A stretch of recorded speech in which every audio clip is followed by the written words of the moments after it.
la tradición utópica, que es una tradición muy poderosa, porque todo el pensamiento revolucionario se nutre de ese librito, sale de allí, de la visión de que es posible traer la felicidad a la tierra, de que es posible que los hombres vivan todos en plena felicidad, no en esa utopía que describía Tomás Moro, que desde luego era un poco anacrónica, pero en otra forma por la cual los males desaparecieran, esos males que tradicionalmente habían fatigado y dañado y hecho padecer a la humanidad a través de los siglos: la guerra, las pestes, los odios, los crímenes, las desigualdades, las injusticias. Todo eso se iba a borrar, y era posible borrarlo, no solamente porque había el ejemplo de los indios americanos, que ya luego se vio que no era cierto, sino porque era posible hacerlo.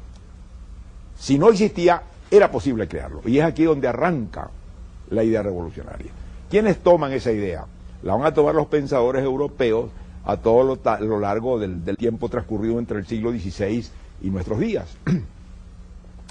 Esa visión que recogen Montaigne y que recogen los humanistas es la de que, en vista del descubrimiento de América y de la visión del buen salvaje, no es una idea irrealizable pensar que los hombres pueden vivir en felicidad, en igualdad, en libertad, en paz entre sí.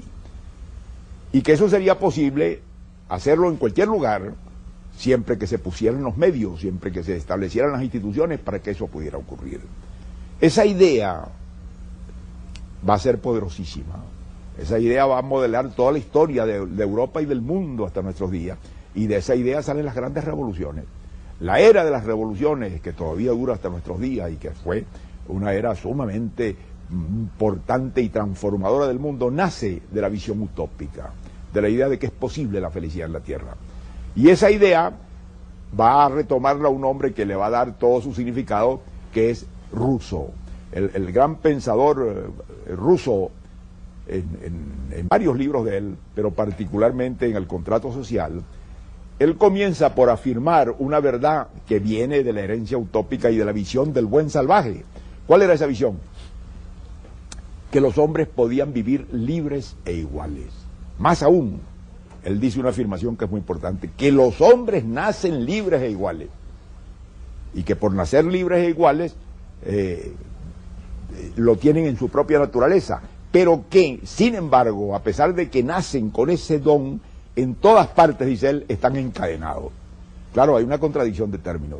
Si los hombres por su naturaleza son libres e iguales, si nacen libres e iguales, ¿por qué están encadenados en el mundo entero? ¿Quién trajo las cadenas? Las trajo el hombre, claro está. De modo que hay una contradicción en esos términos, porque no se concilia una naturaleza de esa clase con una situación de la otra. Pero sin embargo esa contradicción no tuvo mayor importancia, porque ese pensamiento se apoderó de todo el pensamiento europeo. Y cuando las primeras colonias del Nuevo Mundo se independizan, que fueron las colonias inglesas de la América del Norte, y se fundaron los Estados Unidos, la declaración de independencia de los Estados Unidos comienza con una proclamación completamente heredada del pensamiento de Rousseau y de la utopía. Dice: nosotros tenemos por ciertas verdades que nos parecen absolutamente evidentes, y es que todos los hombres nacen libres e iguales y con el derecho a la felicidad. Ahí está. Con ese pensamiento se crearon los Estados Unidos.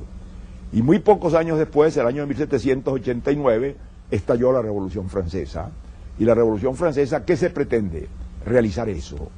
Crear un régimen de libertad y de igualdad absoluta, donde reine la felicidad y donde reine la justicia. Ya sabemos que lo que surgió fue el terror, la guillotina, las guerras más espantosas, y finalmente Napoleón.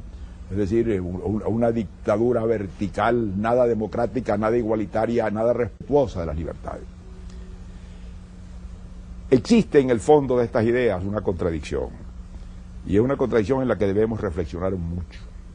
Los hombres de la utopía, los hombres que visualizó Moro, los hombres que pensaba Rousseau que eran, por su naturaleza, estaban destinados, nacían, como les decía, libres e iguales, contenían sin duda alguna dentro de sí una contradicción íncita. No se puede ser libre e igual. ¿Por qué? Porque si hubiera una libertad absoluta entre todos los hombres, la desigualdad sería monstruosa.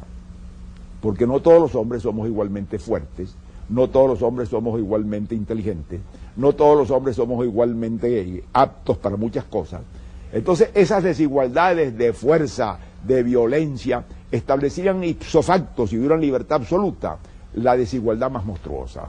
Es decir, los débiles, los que fueran menos inteligentes, quedarían explotados, sometidos y utilizados por los que eran más fuertes, más poderosos o más inteligentes para hacer aquello, o más aptos. De modo que desaparecería toda traza de igualdad. Pero si quisiéramos implantar un régimen de igualdad absoluta, en la que todos fueran absolutamente iguales en todo, para eso habría que frenar el instinto agresivo y posesivo del hombre, porque el hombre tiende a luchar y a dominar y a señorear a los demás, y esa ha sido su fuerza histórica. Y entonces, si eso se hiciera, hay que hacerlo ¿cómo? Con una dictadura de hierro, con una dictadura que no deje el menor resquicio de libertad, porque si hubiera un resquicio de libertad, resurge la desigualdad. De modo que la igualdad y la libertad son contradictorias como términos. Y eso lo hemos aprendido porque las más generosas revoluciones, y generalmente las revoluciones europeas y las mundiales, se hicieron siempre en torno al principio de la igualdad, terminaron con unas dictaduras monstruosas, porque es evidente que al restablecer alguna forma de igualdad, ese mito igualitario, alguna forma de libertad, ese mito igualitario iba a desaparecer. Sin embargo, es de allí que arranca toda la idea revolucionaria, de la idea de que es posible realizar la igualdad. Se ha realizado una igualdad relativa, pero al precio del sacrificio total de la libertad. Y si se da la libertad en un grado muy grande, desaparece la igualdad. De modo que los hombres están condenados, y esa es la realidad, a tratar de encontrar fórmulas sociales en las cuales se asocie el máximo posible de libertad con el máximo posible de igualdad.